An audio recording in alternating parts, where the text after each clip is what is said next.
Me and Shonda Black and Noodle Burger are in here too. Let's go! All right. Also, I apologize for retiring early. How are you up, Marianne?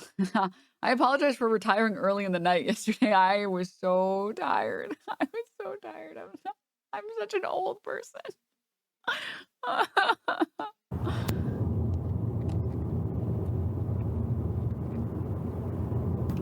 We are pulling up to Angola State Penitentiary right now. Wait, I'm sorry. Is this guy white? When were you guys gonna fucking tell me, dude? Are you fucking... I'm not watching it. AKA the farm, AKA the plantation, AKA John Brown's worst nightmare.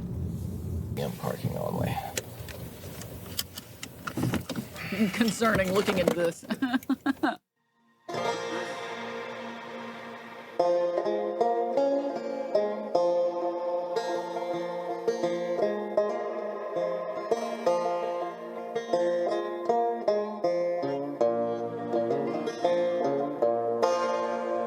How long did this take to put together?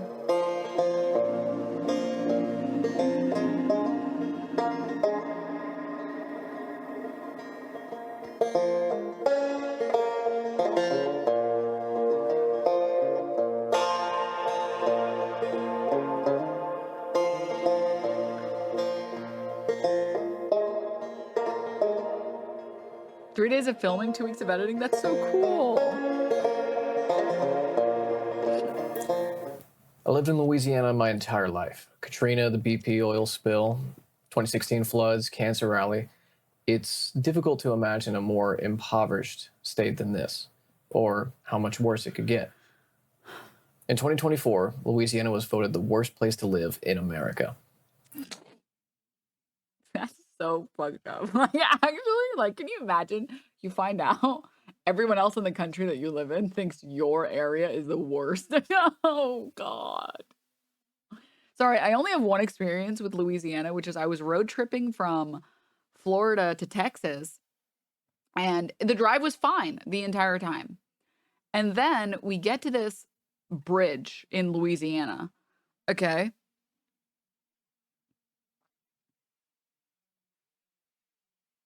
Sorry, I got distracted. We get to this bridge in Louisiana. I don't know what bridge it is. Don't ask me what bridge it is. I don't fucking know or remember. But it's a bridge over some body of water, and there's only 2 lanes. No, there are zero like shoulder lanes or anything. It's just the 2 lanes going in what direction, okay? And this fucking truck decided, you know what? This is a good time to switch lanes.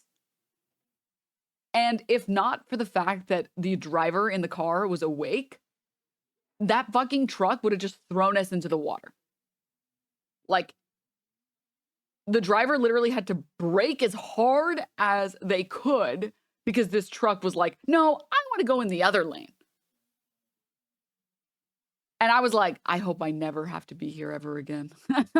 I never want to come here ever again. Oh my God. That's the Lake Pontchartrain Bridge. That's definitely the Atchafalaya Basin. You guys are just making shit up now, okay? Stop being mean to me. Stop it. Look, French is not a real language, and I do not respect those people. If you think I'm going to pronounce it correctly, you are mistaken. You are absolutely mistaken, okay? All right? And if you say, hey, Denim, that's fucked up. That's fucked up of you to say that. Hey, you want to know what? The French colonized Morocco, which means everybody who lives there now fucking speaks French in their Arabic, which makes it impossible for me to understand. So you're not allowed to call me bigoted because you're bigoted, because you support colonization. That's what I thought. That's right. Anyways. Main issues: sky-high rate of violence, 60% higher cancer rates than anywhere else in the country, and more people living under the poverty line than anywhere else. Can't deny it, it's all true, and no one wants to live here.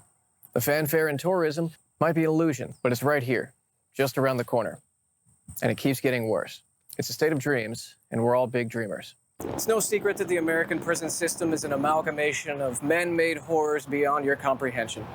Many of the most egregious violators of human rights are well known and even glamorized in media. Alcatraz, Rikers Island, Butcher Bay, the offices of Dan Schneider. These are some of the most terrifying prisons in the U.S., where 25% of the world's incarcerated population exists, despite only 5% of the global population being in the U.S. It's actually so infuriating. Stable volume. Hey, is this new? Sorry, I got distracted. No.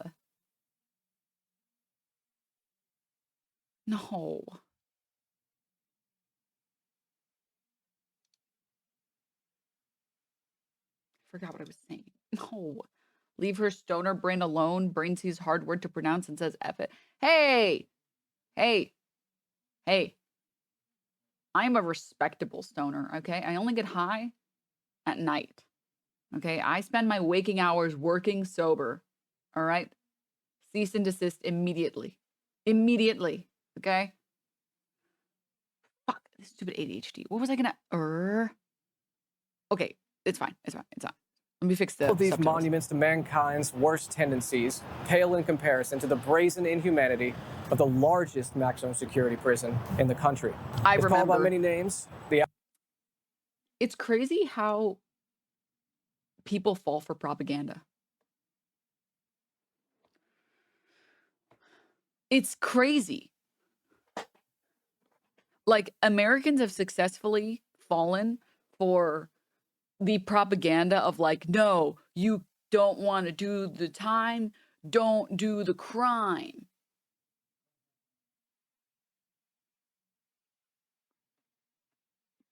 And it's like, dude, these prisons, people are dying in these prisons. What are you talking about? Yeah, well, maybe they should have thought about that. It's like, I'm sorry. So some guy had a joint on him and now he deserves to die in a prison? What is this surf-brained? Like, what if that was you, man? Like, what if you decided, I'm going to do something a little bit illegal today?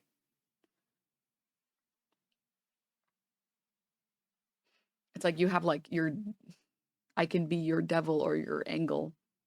And like, the devil is me saying, do a little bit of crime as a treat. And then the angle is Asmongold saying, no, it's against the law. You can't do that. It's against the law.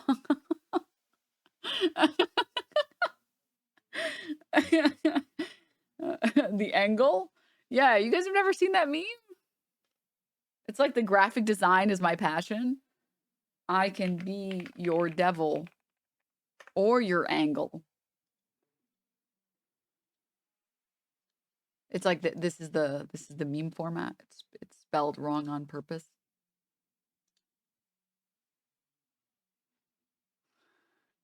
I can be your angle or your devil. You know, here's maybe something that people will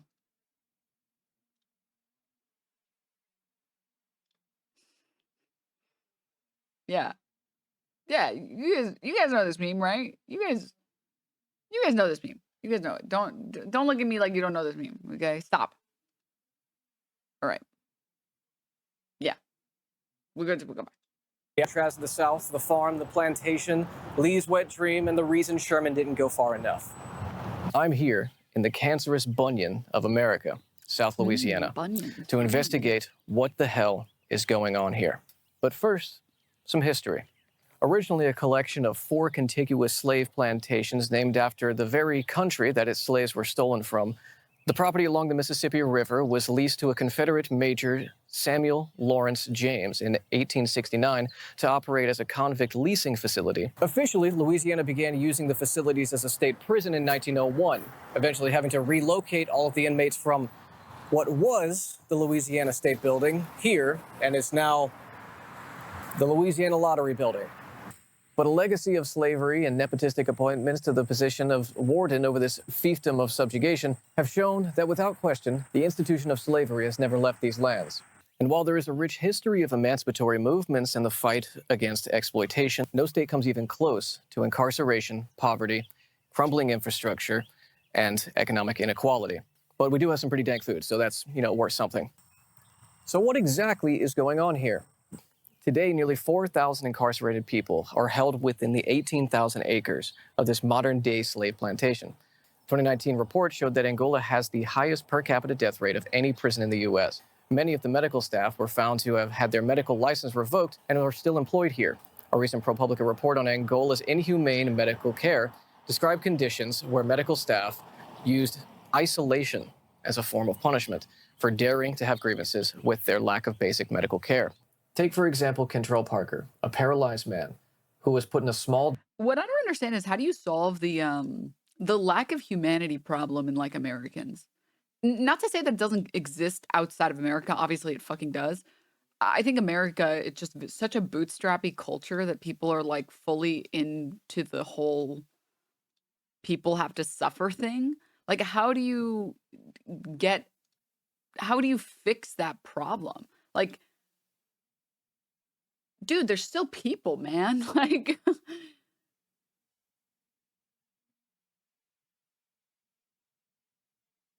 like,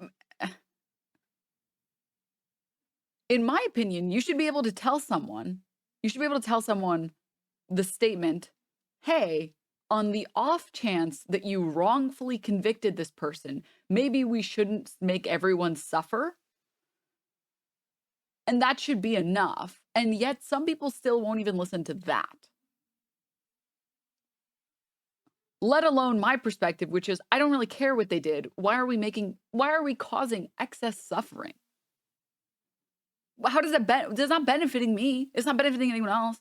That person sitting in solitary confinement isn't helping anyone. You're just making that person suffer. That's it. That's all you're doing. They're already not a danger to the rest of society. They're in a prison.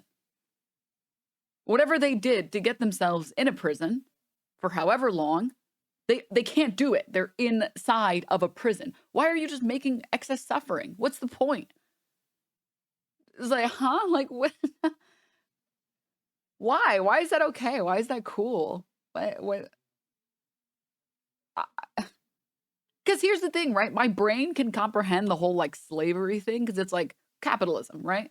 How do we make as much money as possible in any way possible? Like greed is a concept that like there is a reason why people engage in that behavior. It's like, I want to be a dragon and accumulate wealth. I want to create modern day slavery so I can make money off these people. Okay. You're a fucking demon, but sure. But why the suffering? Why the solitary confinement? Who is that? No, it's not benefiting anyone. It's not benefiting anyone. It's cheaper. It's not cheaper to put someone in there. You just let them sit in their cell. What the fuck? That's so weird to me. Anyways, I'm sorry. I just wanted to say that. Room as punishment for protesting his inhumane medical treatment. With no medical staff to care for Kentrell, his mother, Janice Parker, feared that his mistreatment would inevitably lead to injury or worse. Kentrell would go on to tell his mother he'd often go days without food or any medical checks by the staff.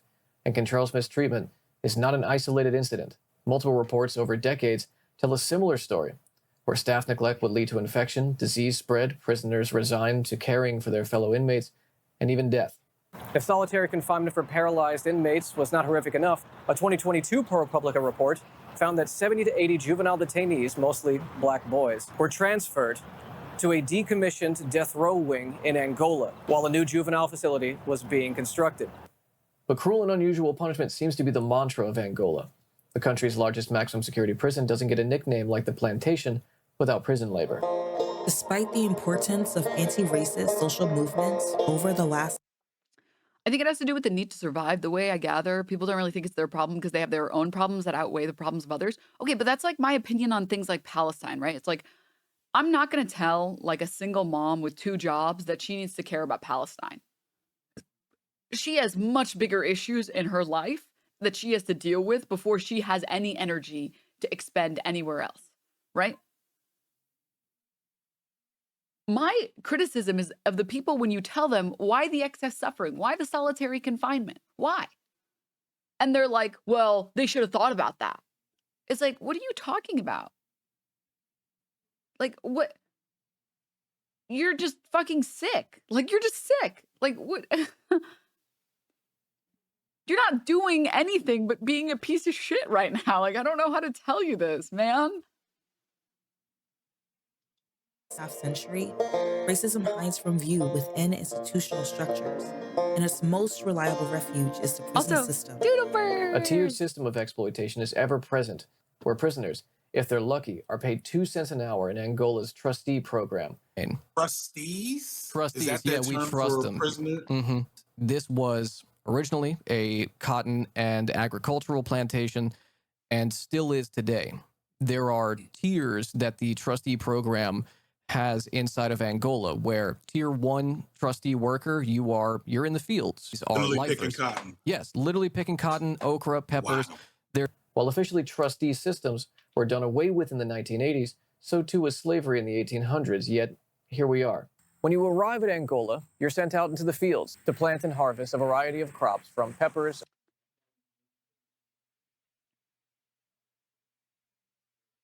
I just still can't believe you don't have to pay prisoners minimum wage. Like, I can't believe that. Like, I really can't.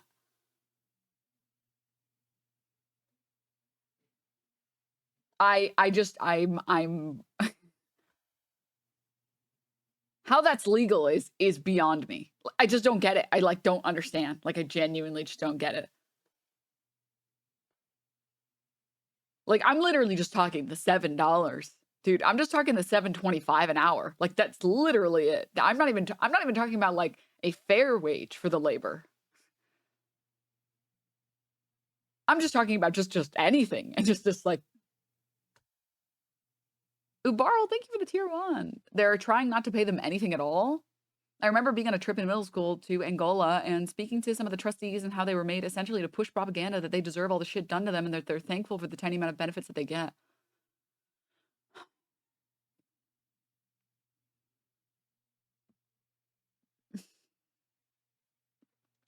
Okra, strawberries, and Dude, okra's so good. cotton.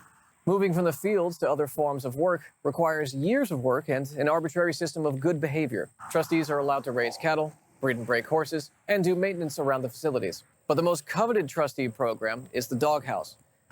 Now, the tempting allure of these cute little bozers and their dumb cute little faces is not the only selling point of the doghouse program. This is the highest tier of trustees in the prison. You talk too fast. I don't even talk that fast. As long as you can get past the texture. I know that like people eat fried okra. I think like Americans eat fried okra. I don't know the origin or whatever. I ate mostly like Arab food growing up, and I only ate Moroccan okra. I think it's Moroccan. I don't know specifically which culture it comes from, but it's like this tomato okra. And it's so fucking good. The texture is like not a problem. The way that, I don't know, I cook it, the texture is not a problem at all. You like let it reduce in this like tomato based like stew and you enjoy it over some rice and it's so good. It's like, yeah, I just have no words for how good it is. Here's like a picture for anyone who wants to see. It's really good. It's so good. Oh, if you think prison wages are bad, my state allows employers to pay servers $2.13. Nice. Nice. Nice. When do we get a cooking stream? Whenever I can use my brain to plan that stream. Whenever I can do that. I really want to do a like a dinner and a movie stream with Caroline. I think that would be really fun to do. And then I was thinking like, yeah, I think that would be really fun. We just haven't planned it and we're both very busy people. But it's happening. It is happening. Plus, it would be really fun. I think it'd be a really fun stream because I can teach her about like internet culture and she can teach me about like culture. And I can be like, well, this is what's called an MMO. MMORPG. And basically losers play this game. Yes. These are the bottom of the barrel gamers. These are like nobody respects them. Okay? Yes, I have thousands of hours in MMOs. Yes. So whatever you do, you never play an MMO. If it says it's an MMO, don't play it. Don't do it. Don't try it. It's heroin. It's heroin for gamers. So don't do that. Now this is what we call. What about League? If you want Caroline to kill me in cold blood, I can suggest League to her. Okay? If you want me not here anymore, then just say so. Just say so. Okay? Just tell me. All right? Because you're sick. I don't even want to say the word League to her. Allowed virtually free roam of the property, and most importantly, the only prisoner housing facility with air conditioning. No other units in the prison allow for air conditioning other than ceiling fans in this Louisiana heat. The day-to-day slave labor experienced by those held within Angola has led to multiple prison strikes, including one in 2018 after an elderly prisoner was injured, despite notifying guards that he was unable to work. Oftentimes, the private prison industry takes the brunt of public criticism when it comes to incarceration. The idea of a private company directly operating and profiting off of prison labor doesn't sit well with most reasonable people. It's too obviously evil on its face. But consider the public-private partnership of incarceration doesn't exist solely within the context of privately operated prisons. An Associated Press report tracked over $200 million of sales over 6 years nationwide in just... I'm like trying to control my rage, dude. She dates Will. She knows the disease. That's League. He plays it off stream. I forgot. What's his username? What's Will's username? Does anyone know? Someone here has to know. There's got to be someone here who likes Will. Well, everybody likes Will, but like, there's got to be someone here who knows. Is it just Will Neff? What are you drinking? This is just like the Dunkin' energy drink, I guess. Extra filthy. Okay, there's got to be some League losers in here. What's the League tracking website that you can track someone's games? League of Legends, summoner, name, op.gg. Thanks. Thanks, nerds. Let's see.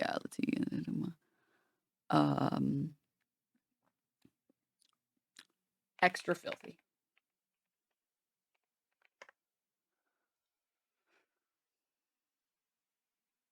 What does he play? He's sick. He is sick. He's sick for this. At least he doesn't play Teemo, I guess. Where's a... all right. This is Zach, right? That's the character name of this character. I think it's... yeah, Zach. Disgusting. Ugh.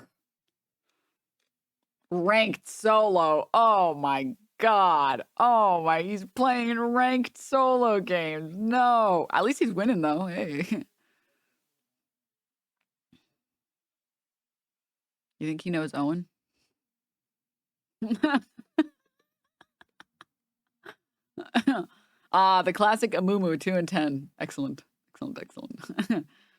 Defeat. He got like the one win and he's like, you know what? We're gonna play some Amumu games. And then he lost 3 in a row and he's like, no, we gotta end on a win.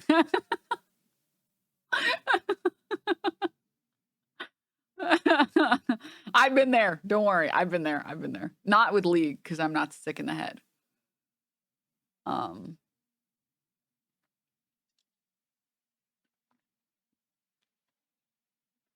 Okay. All right. Whose OP is this? I think that's Will Neff's. I think. He's been kind of cooking with Zach, though. He actually has been cooking with Zach. I just don't like playing against Zach. Okay? I just don't like... The one fun thing about League, I know I can't believe I'm about to say this, but the one fun thing about League is if there's a champion that you really hate, you can kind of sick your team on them all game, and then they have no kills and they can't do anything. So like, I fucking despise Fizz with like a burning passion.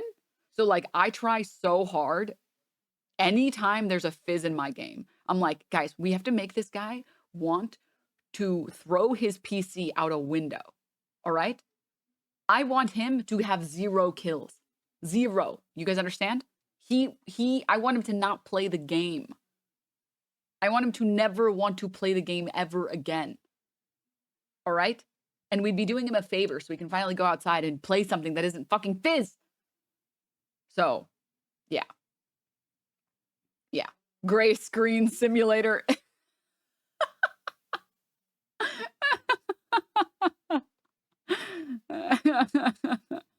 Yeah. Honestly. Michael Kritz, thank you for the 4 months. Thank you. The best way to counter Zach is just to not play League. I know. That's the thing that's annoying with Zach. It's like there's actually like skill involved, so you have to be good. And it's too much. Ugh.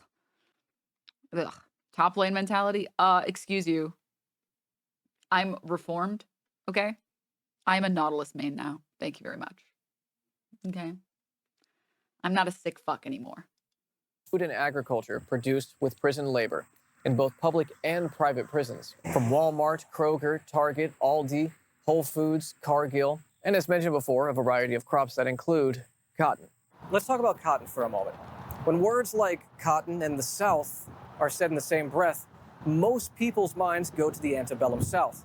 We're standing on the grounds where direct descendants of slaves are held captive by the same institutions that held their ancestors in bondage.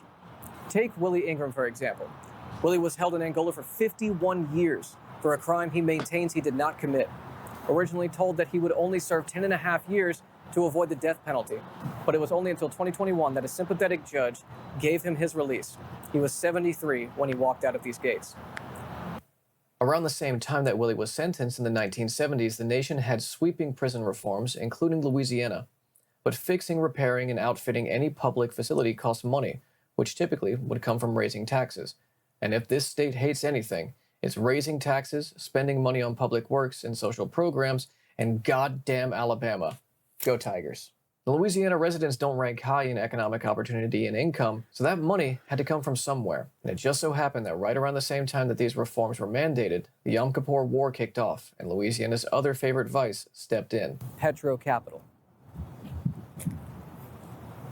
Lydia Pillow Hobbs describes in her book, Mass Incarceration and the Struggles for Abolition, Democracy in Louisiana, that the petrochemical industry and prison industrial complex are deeply married in the state. Before former Governor Huey P. Long was assassinated, he laid out a plan for democratizing the extraction industry in Louisiana. While his policies meant to collectivize extraction, it did inadvertently usher in Louisiana's dependency on...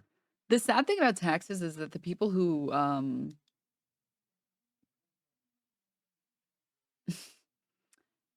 hate taxes live in states that have very little taxes, and those states have dog shit quality of living, just a complete trash quality of living.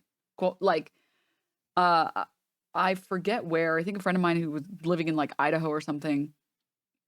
When I moved to LA, I was like super broke, like basically no money to my name, and I got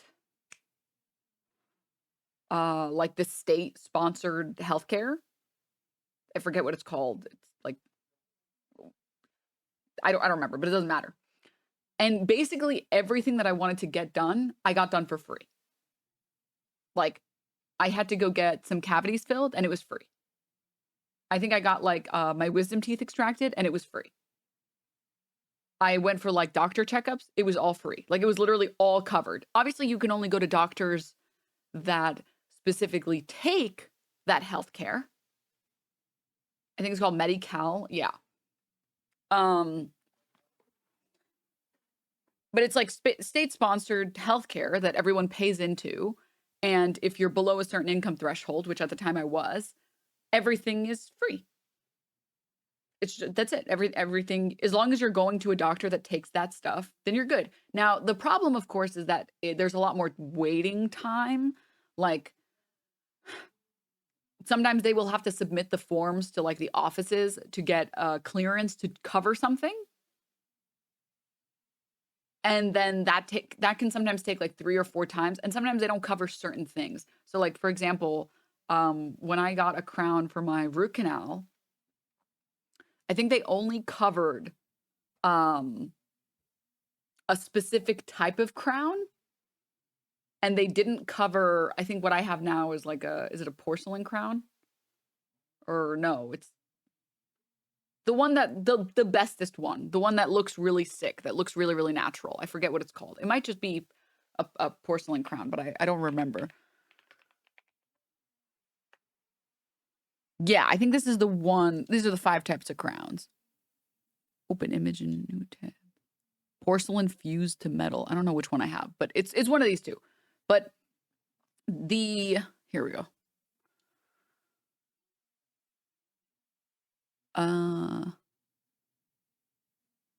Zirconia crowns, Emax crowns, gold crowns, porcelain fused to metal crowns. So I don't remember which one it was that they would cover, but they only covered one of these, and it's the shitty one. And I wanted specifically a nice crown, because if you're going to do something, you should do it right the first time, instead of having to deal with it breaking and then having to get it fixed and then blah, blah, blah, blah, blah, and all this other shit. And so when I went in to get it, they were like, oh, we can't approve this. And they must have put in the request like 5 or 6 times. And I was like, whatever, I'm just going to pay out of pocket for this one. I'm just going to pay out of pocket and just get my porcelain crown out of pocket. But everything else was covered. And then like, that's worth it. I don't know how to. I had my therapy covered through Medicaid. I mean, yeah, I also had therapy that was covered by the state. I had once a month therapy that was covered by a state. So like, it's not the best, but like, if you're below a certain income threshold and you need to go to a dentist and you need to go to a doctor and you need to go to therapy, just anything at all, and you don't have any money, like any dispensable income, when you live in a state that taxes and actually spends the tax money on useful things, people don't live as poorly. And when the bottom rung of society that we have decided to discard actually has access to basic needs that they absolutely need, that's why they're called needs, that's good. That's good, actually.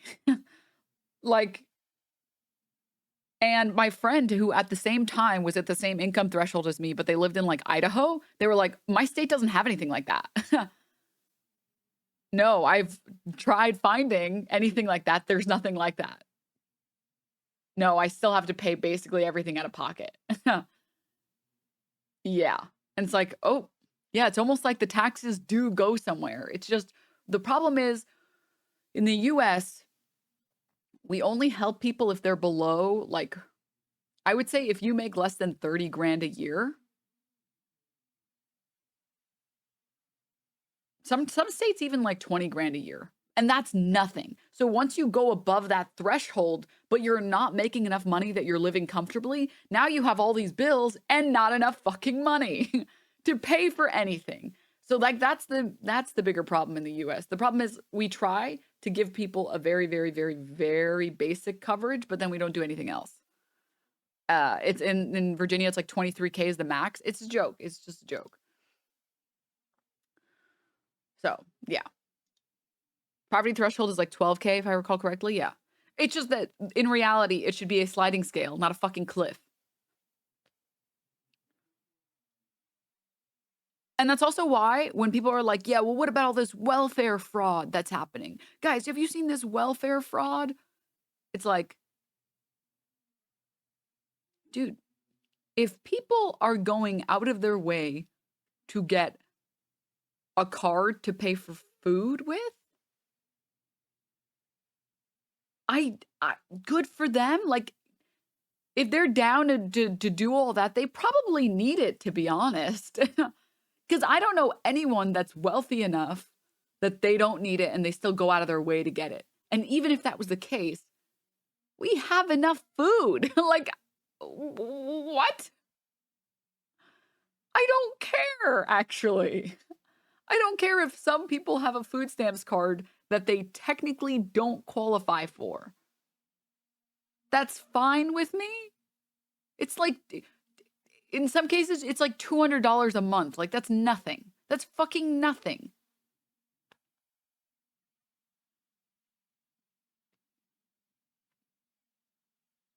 Anyways, let's go back. Oil.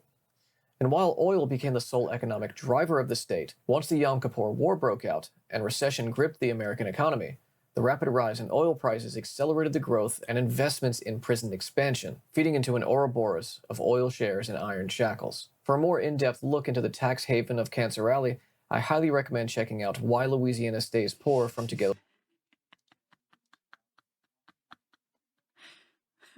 Either you accept my EBT or it's free. Your choice, Walmart. Self-checkout employee.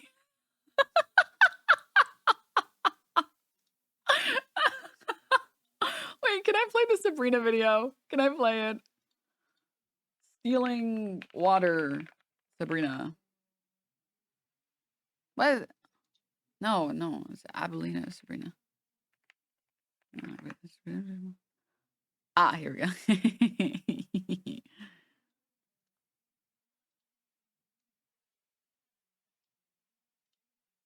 Here's a PSA. Sometimes it's A-okay to take bottled water from major grocery chains. Self-checkout is a wonderland that heals your heart. When you keep secrets at the bottom of your shopping cart. When it's ignored by the bored teenager in a vest. His name is Tyler, he's a senior and he's the best. You would agree that sometimes you've gotta steal from corporations. It's your simple obligation. Theft isn't polite, but water's kind of and if you get caught, just use the powers of persuasion.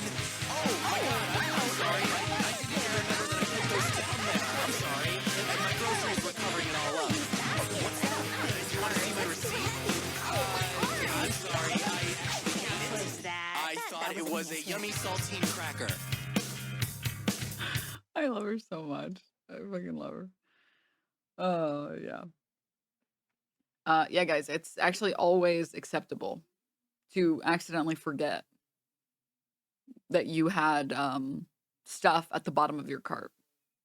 It's actually always acceptable. It's true. It's true.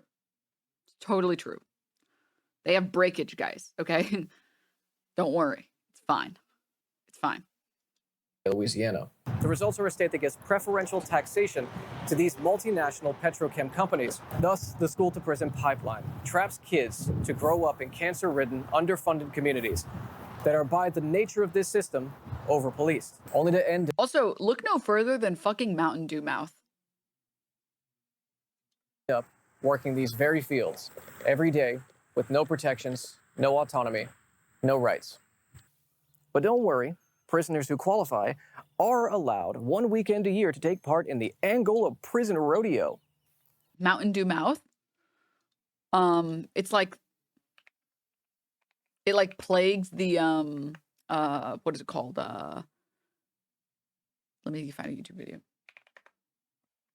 It's so fucked, yeah. It's something that plagues like the Bible Belt. Like Mountain Dew has such a hold over a lot of these states to the point where like literally babies are drinking Mountain Dew instead of water. And so they spend their whole life drinking Mountain Dew. And the way that your saliva works is that when you have something that has sugar on it or sugar in it, right? Your obviously you guys know sugar causes cavities, but your saliva naturally can remove the sugar over time. And it takes your mouth about like 20 minutes to get all the sugar out of your mouth, which is about the time when you go for another sip of Mountain Dew. And so there are people that drink like 12 cans of Mountain Dew in a day with the stuff with sugar in it. Because if you're drinking the sugar-free version, like you're still getting a lot of acid on your teeth, but you're not actively getting cavities on your teeth because of the sugar. right? And so you're just drinking like this Mountain Dew all day. And it's just like every 20 minutes, you're just like, oh, I'm thirsty. Oh, I'm thirsty. I'm thirsty. And so you're just like, your teeth, you're just like leaving them in a bath of sugar water, which is deteriorating your teeth and giving you cavities. It's like, it's fucking battery acid. And so there are kids that are like 10-year-olds who like, they don't have any teeth. Or like 16-year-olds who don't have any teeth. Because they don't, like the Mountain Dew marketing is crazy. Let's never forget Mountain Dew wouldn't be Mountain Dew if Yahoo Mountain Dew hillbillies weren't a thing. I don't even know what this is. I didn't even know there was a subreddit for Mountain Dew. That's crazy. I don't even know about this shit.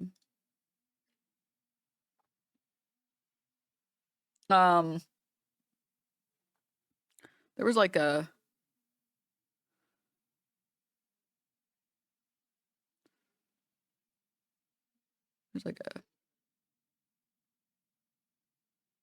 one sec.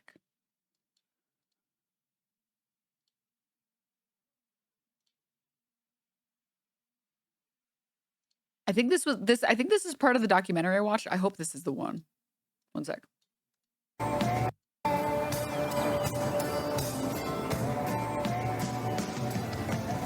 It's pretty common for people around here to drink a lot of pop. Mainly it's Mountain Dew and Pepsi. This is 17-year-old Larry Summers. He's lived in Kentucky all his life. I guess like content warning teeth. Bad teeth. This is his tat. This is his favorite t-shirt. And these are his... If you want to look away, now would be a good time to look away. You should be able to follow along just with the audio. Having your first Mountain Dew. Who's giving their 2-year-old soda? Why are you giving a 2-year-old soda? Soda! And how much a day would you say you have? I would say at least. And like, obviously, please, chat. I don't think you guys would be, but like, don't be mean towards this kid. Like, his education failed him. His parents failed him. His government failed him.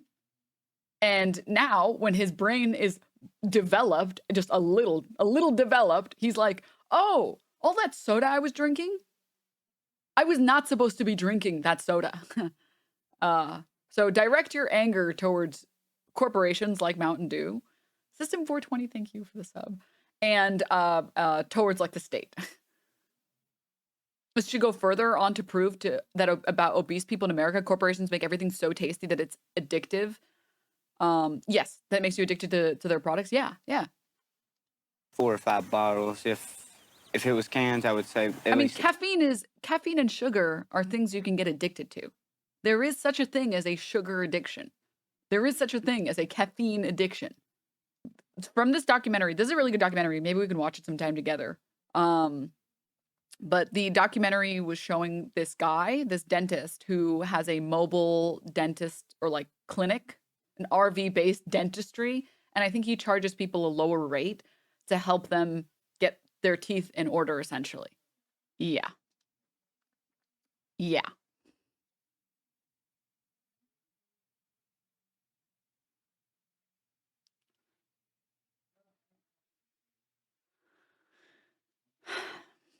What's the documentary called? This documentary, it's a food documentary. Australian. White people, Dini, thank you for the 2 gift subs.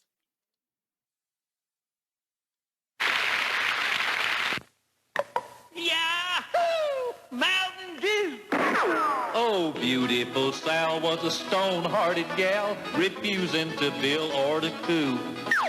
But Clem was right smart, he appealed to her heart with that gal getting good old Mountain Dew. Yahoo! Mountain Dew! Mountain Dew will tickle your innards, cause there's I want to be her. a bang in every bottle. At the county turkey shoot, cause Luke weren't worth a hoot. He was hopeless till he finally took the cue. Yahoo! Mountain Dew! Now he shoots off the cup. It's more than enough after nipping at that good old Mountain Dew. Sure as shooting, there's a bang in every bottle of our delicious soft drink, Mountain Dew. I don't like tickle your innards. I don't like that shit. Back off, Denim. She's mine. Whoa. This is the movie. It's called That Sugar Film. Maybe we can watch it together sometime. It's actually a really good movie. It's well, I watched the trailer, and maybe if you guys want to watch it, watch it sometime. Ah.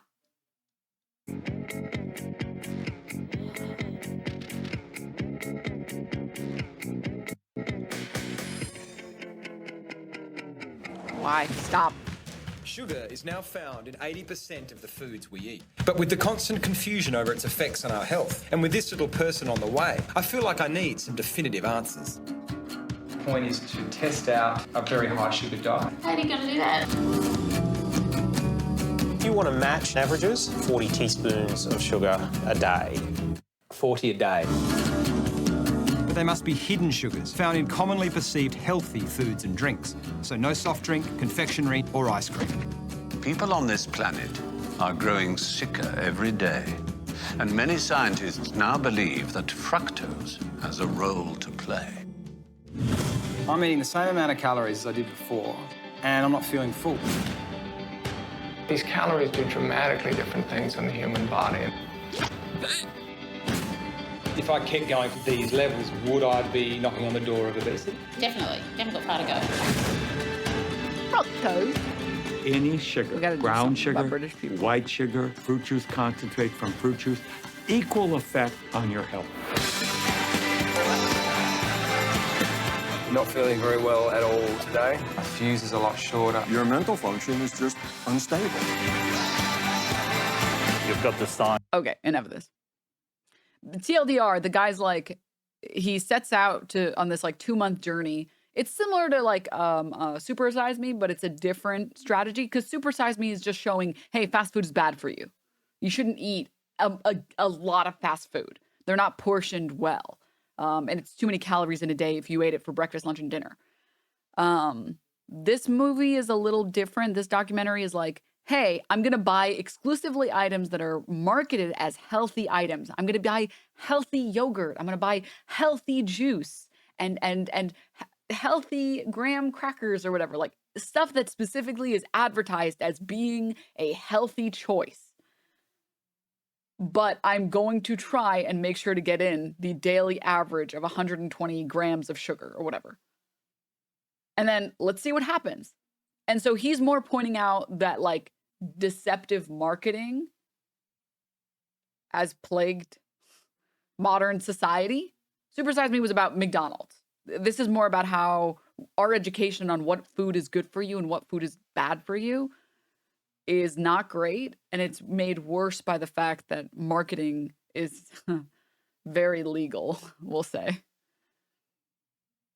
There was a counter called Fathead Denims that a guy did normal calories with fast food. Oh yeah, I mean like, I could talk about fast food forever, but moving on. Let's finish this video because I actually would like to finish it. I just kind of got into got sidetracked a little bit.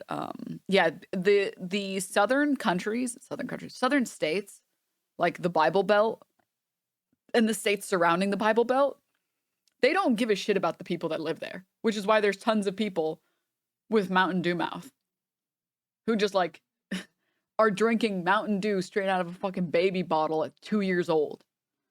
Like they don't care about the people who live there. They don't care about the quality of life of any of the people that live here. If they did care, they wouldn't be allowing that type of behavior. Like, yeah. So anyway. That's right, kids. Come on down to the Angola Rodeo back in time this weekend and watch these modern-day gladiators get gored by 2,000-pound bulls, suplex cows, and shit their pants in a pretend card game with a raging bull and get dragged by a horse, trying not to spill some Kool-Aid. All for the grand prize of $100 to the top cowboy. Browse the many wares and trinkets sold by the prisoners here. Tickets pay for the whole seat, but you'll only need the edge. Yes. A prison rodeo. We're talking about a prison where 75% of its population are black and brown men on the grounds of a former and, let's be honest, current slave plantation, engaging in blood sport for the entertainment of thousands. And we just allow this. But of course we do. Americans have since our founding been very punitive in our notions of justice. The very origins of policing in this country began as strikebreakers in the North and slave catchers in the South, meaning that the very core of this structure that we believe is supposed to be protecting the public was born out of protecting the interests of wealthy land and factory owners, not the public safety. Which is why it comes as no surprise the newly elected governor, seen here with a sword that I can only imagine that he uses personally for hunting the most dangerous game, man, introduced a sweeping and rapid reforms under his tough-on-crime mandate. Let's let movement lawyer and slayer of New York Mayor Eric Adams, Olayemi Olori. Low key, anytime you make a change to any prison, like if you are a governor or a mayor or basically anyone who has jurisdiction over how prisons are run and how many resources are sent to prison, you should be required to live in that prison for a month.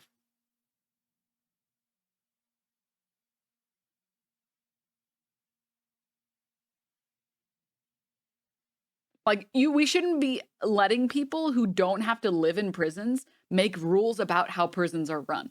It's just not, it's not fair. It's just not fair. Like, it's not fair. They're people, dude. Like, they're fucking people, man. Remy, thank you so much for the gift up to Mike. Oh, thank you. A visit to a prison rodeo? Prison. It's a punishing routine.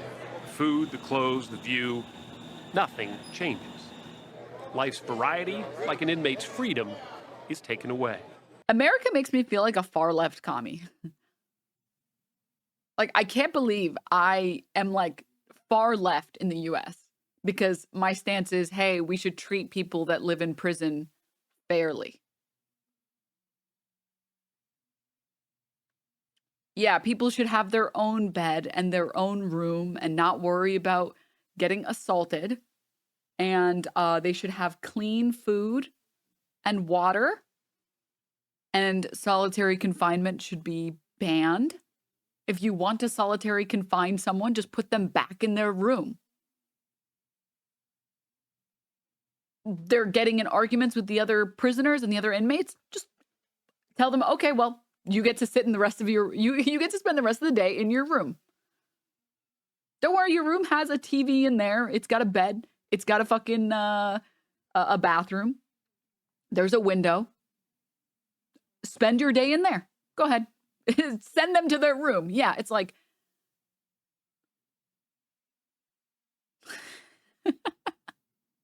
Time out. And it's crazy that saying that makes me far left in the US. It's insane to me. It's insane to me. Like, I don't understand. I just don't get it. Too far, Denims. I'm sorry. Cal, thank you so much for the gift sub, by the way. But here, at the Louisiana State Penitentiary, known as Angola, one of the most notorious maximum security prisons in the country, the monotony of doing hard time is occasionally broken. Oh, cupcakes, thank you for the gift sub. For one weekend in April, and all the Sundays this month, some of Louisiana's most violent criminals become entertainment. So, like, are they forced to participate? We came to see the rodeo. Spectators from all over fill the stadium, built by prisoners, mind No, you. okay, It they seats just more than volunteer? 11,000 people.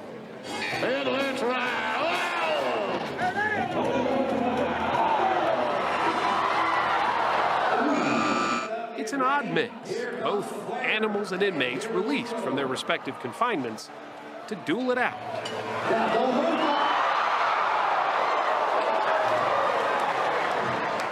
It's both a crowd pleaser and a bit unsettling. The atmosphere. It's the only time that they can see people and make money.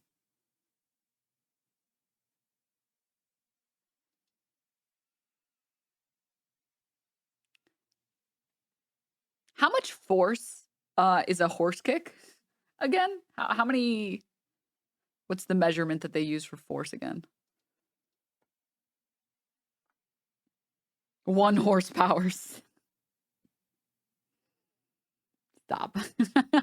Stop. I hate you so much. You know what I was asking, okay? So many. Like hundreds of pounds?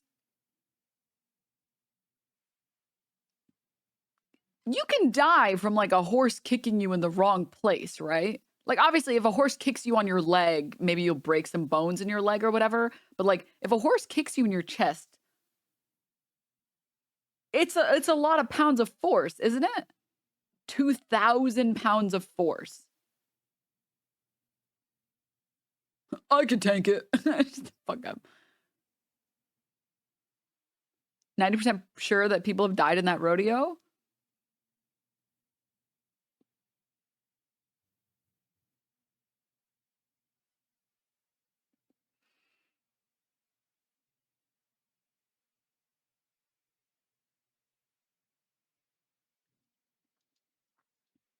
Explain. If you ever needed to be convinced that mass incarceration is slavery, look no further than Louisiana, where the nation's largest prison sits atop 18,000 acres of former slave plantations, where the people incarcerated there are still by law forced to perform virtually free labor that the state of Louisiana profits millions from. America already incarcerates more people than anywhere else in the world, but within its own borders, Louisiana has the largest prison population in this country. So as bad as that all sounds, what if I told you it just got a lot worse? Just a few days ago, Republican Governor Jeff Landry signed into law a terrifying law that would, 1, prevent anyone convicted of a crime after August 1st from ever qualifying for parole. Please think about that. The state with the highest prison population, with prisons that sit atop slave plantations being forced to do free labor, has now made it so a significant amount of those people incarcerated there can never get out. You see what's happening, right? And that's not even all the law would do. 2, it would also allow people to be executed using nitrogen gas, which not only indicates that Louisiana plans to end its 14-year hiatus on executions, but that it plans to do it as inhumanely as possible. In January, Alabama became the first state to try out nitrogen gas as their form of execution for people. We watched the John Oliver video on this. If anyone hasn't seen the death penalty video from John Oliver, it's really good. And it basically talks about how the drugs that are normally used in lethal injection are expensive and they are difficult to get because companies don't want to be known, like pharmaceutical companies don't want to be known for making drugs that kill people. And so they've tried to figure out other ways of getting drugs to kill people, which has been the most recent attempt with nitrogen gas. The problem is it is not painless. And it hurts a lot. People sentenced to the death penalty. Hayden, thank you so much for the gift sub. And it was just as inhumane as opponents warned it would be. People watched as Kenny Smith, the man who was executed using nitrogen gas, was strapped to a gurney where for 20 minutes he suffocated, gasped, and writhed in pain. And there's no question who this will disproportionately affect, as 65% of the people incarcerated in Louisiana's entire prison system are Black. It's almost like the death penalty is very immoral and we shouldn't have it. People who shut their eyes to reality simply invite their own destruction. And anyone who insists on remaining in a state of innocence long after that innocence is dead turns himself into a monster. James Baldwin. A recurring frustration while researching for this video was that any interview with the real human beings held inside of Angola always began and ended with, "What did you do?" Because the common sentiment among Americans and the media is that your station is a direct result of your personal decisions, that you're solely responsible for your position in this world. Our media landscape paints a narrative that criminals, no matter their crime, are inherently bad. Pop culture tells us that police exist to protect us from these naturally violent criminals, even if those police are admittedly racist buffoons one crawler away from cardiac arrest. The myths we tell Trev, thank you so much for the 5 ourselves gifts. about crime and punishment are not just harmful, but they are soothing, because it's comforting knowing that even if there is modern slavery happening right in your backyard, or roving gangs of unaccountable reactionary paramilitary divorcees, it's comforting for many to tell yourself that these institutions don't exist to harm you. Those are for them, the bad ones. Until you realize that those institutions are not simply over-policing black and brown communities, but poor communities in general. The working poor. It's said that each one of us is more than the worst thing we've ever done.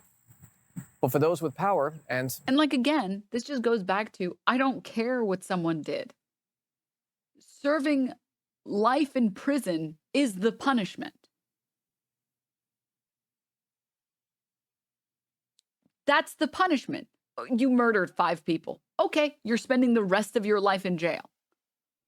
It doesn't need to be more cruel. It's not even benefiting anyone. It sure as fuck isn't benefiting me. I don't think it's benefiting you in any way. Who is it? There's no point in making that person suffer more. There's no point.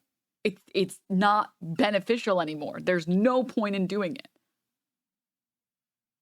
There's literally no point. Like, the lack of freedom is the punishment. You don't need to make it fucking torture. Also, the victims themselves don't even get catharsis from these killings. Yeah. many within the American public, once someone without power has the title of criminal placed upon them, that's all they will ever be. Their voting rights, their employment eligibility, their humanity are gone. You cease being a human being with a family, dreams, and desires, and are now an undesirable. And in a state like Louisiana, with decades of disinvestment from schools and community programs, infrastructure, and a complete destruction of our labor rights, and staring down the business end of increasingly more devastating effects of climate change, solving these issues that are all deeply interconnected can seem an impossible task. The same way it's easier to imagine the end of the world than the end of capitalism, it's easier to imagine that all of this is just fine. But if we are truly more than the sum total of our worst moments, how does a desire for change defeat the seemingly unshakable reality of prisons? Prisons are not profitable enough to exist for the sake of capital. They just don't make enough money. The private prison industry, while profitable to enough people, right, it's still profitable to a nice amount of people. But overall, at scale, they cost more than they give back. However, their true value is in what you described, that fear aspect. Social control. The social control aspect. The spectacle of act right or we'll put you in Angola. Or we need to maintain surplus labor and we have less and less use for labor of a certain class of people. What are we going to do with them? We put them in Angola, make them somewhat useful. And then we have the spectacle of a rodeo, right? Where they're wearing prison uniforms that aren't even accurate to what prisoners look like now. Like those are like vaudevillian level prison uniforms in that rodeo picture. So the spectacle and social control of act right or you can go to prison, both as a threat and as a promise, right, is such a big part of why this maintains and why it's hard to fight, you know, because again, going back to me not doing as many political videos, they RICO'd people here in Atlanta. There are activists, people who did nothing but pass out flyers that are facing RICO charges here in Atlanta over protesting in Cop City, you know, like that is scary, you know what I'm saying? And that's scary on purpose because it's meant to instill fear and agitating against injustice.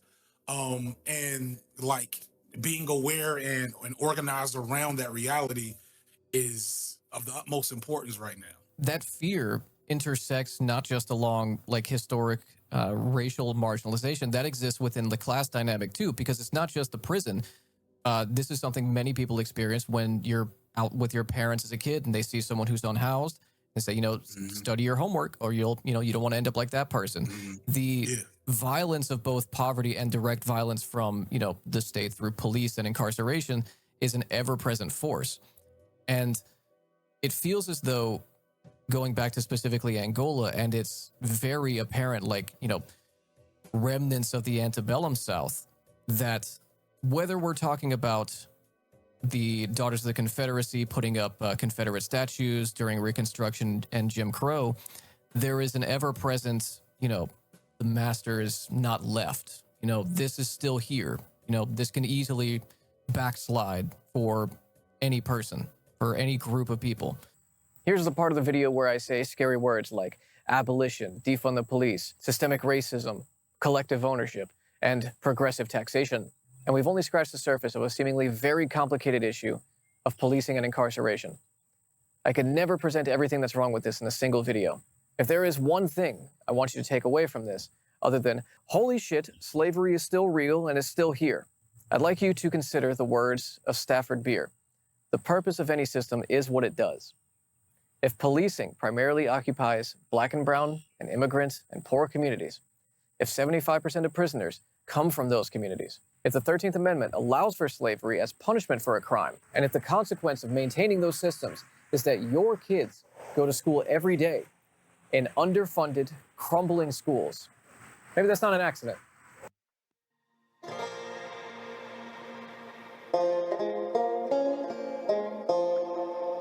Yeah. The proletarian revolution ought now, by a little ray of kindness, illuminate the gloomy life of the prisons, shorten draconian sentences, abolish barbarous punishments, improve, as far as possible, the medical attention, the food allowance, and the conditions of labor.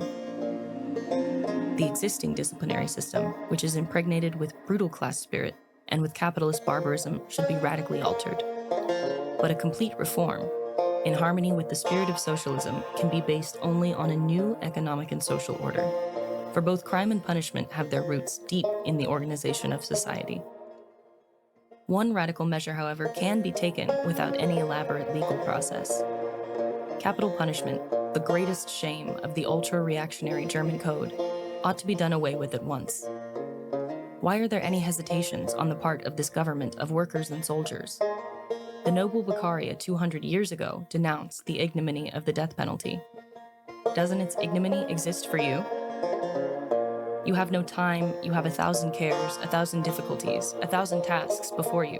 That is true. But mark, with watch in hand, how much time would be needed to say, capital punishment is abolished. Would you argue that on this question also, long discussions followed by votes are necessary? Would you thus lose yourselves in the complications of formalism, in considerations of jurisdiction, in questions of departmental red tape? This is normally the part of a YouTube video where there's a sponsored ad read, but wouldn't you know it, making content about the terrible systems that we live under isn't exactly something that sponsors like to throw wads of cash at. In lieu of a hashtag ad, I like to direct you to organizations like the Innocence Project and Parole Project Louisiana, which, by the way, the founder of Parole Project Louisiana was a person who was imprisoned in Angola. If you'd like to support me and my work, subscribe to the YouTube and check out my Twitch channel, where I'm live every day at 7 a.m. Central Standard Time covering news and current events. Subscribing there on my Twitch channel is the best way to support me and my content. Also, check out all of the cool people in the description below who helped make this video possible.